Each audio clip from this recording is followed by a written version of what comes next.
Your question is, an article is marked at rupees 500. The wholesaler sell it to a retailer at 20% discount and charges sale tax on the remaining price at 12.5%. The retailer in turn sells to the customer at its marked price and charges sale tax at the same rate. Calculate the price paid by the customer and the VAT paid by the retailer. तो अब इसको समझो, इसने क्या बोला है कि एक आर्टिकल का मार्क प्राइस इज ₹500. तो we can say mark price ये आपका है ₹500. फिर इसने क्या बोला है, देखो, the wholesaler sells to a retailer. ठीक है, तो नाउ होलसेलर ने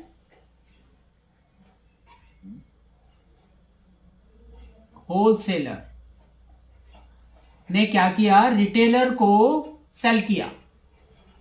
रिटेलर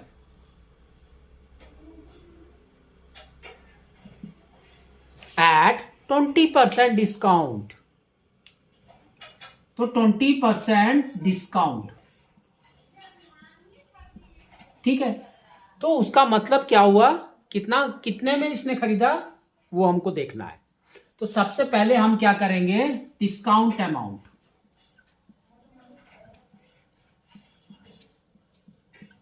निकालेंगे. तो डिस्काउंट अमाउंट हमारा होगा 20% ऑफ 500. तो ये हो गया 20/100 into 500. 0 gone, that is equal to ₹100. तो डिस्काउंट अमाउंट इज 100.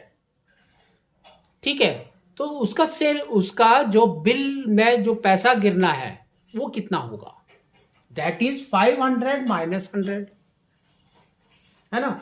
तो we can say sale amount is equal to 500 minus 100, that is equal to ₹400. इसके ऊपर होलसेलर ने इससे चार्ज किया है टैक्स. तो टैक्स अमाउंट कितना हो जाएगा, तो अब हम निकालेंगे टैक्स अमाउंट. तो टैक्स अमाउंट में क्या है, देखो 12.5%. तो वी विल राइट 125/1000. कैसे लिखा, 100 तो देखो नॉर्मल लिखते हैं हम लोग, तो पॉइंट था, 0 विल कम डाउन. तो बाई 1000 ऑफ 400, 0 गॉन. तो ये आपका कितना हो गया, 500 rupees. 500/10, that is equal to 50 rupees. तो 50 रुपीज उसने टैक्स दिया. ठीक है, लेकिन जब रिटेलर ने किसको बेचा, कस्टमर को. अगेन रिटेलर ने कस्टमर को बेचा.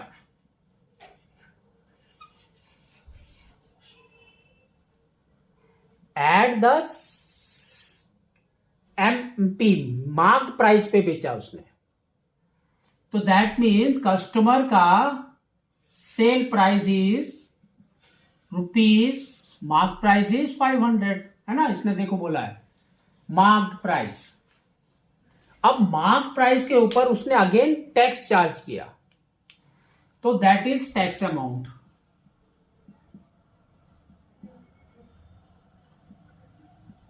तो देखो टैक्स अमाउंट कितना हो रहा है उसका, 125/1000 इंटू 500. तो 0 गॉन. तो ये हो गया आपका 625/10, that is equal to 62.5 rupees. तो कस्टमर ने पे किया 62.5. दैट मीन्स रिटेलर ने चार्ज भी इसको यही किया है. तो अब आपका क्वेश्चन है the price paid by the customer.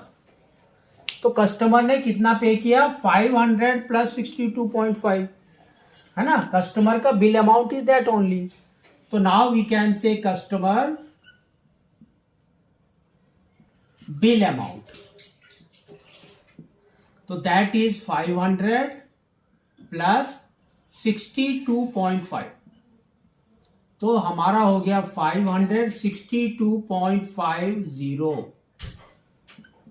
तो इतना पे किया कस्टमर ने. सेकंड क्वेश्चन क्या है, and the VAT paid by the retailer. तो वैट हमारा क्या होता है, कितना चार्ज किया और कितना दिया, दोनों का डिफरेंस. तो रिटेलर, तो वैट, अब देखो जब उसने कितना चार्ज किया है 62.5 और कितना दिया था उसने 50 रुपीज दिया था, तो -50. तो that is equal to we can say 12.50 rupees. उसको वैट फिर पे करना है. ठीक है.